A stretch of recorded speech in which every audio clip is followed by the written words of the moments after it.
तर हाय मित्रांनो, आज आमच्याकडे शिमगा आहे. तर आज वाडीतली सगळी मंडळी शिमग्याला जाते आणि कोकणकरांचा दुसरा आवडता सण म्हणजे शिमगा स्थापन केले जुन्या. म्हणजे इकडे फक्त असा आसरा म्हणून एक छोटंसं मंदिर बांधण्यात आलं आहे आणि ते आज नमन पण आहे.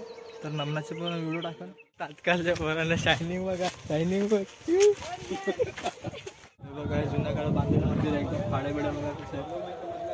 तर एकदम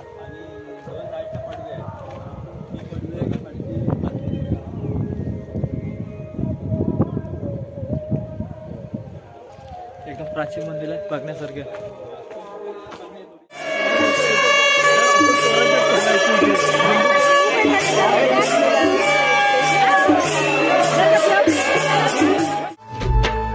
ढोल वाजला शिमग्याचा आई तुझ्या मंदिरी, ढोल वाजला शिमग्याचा आई तुझ्या मंदिरी.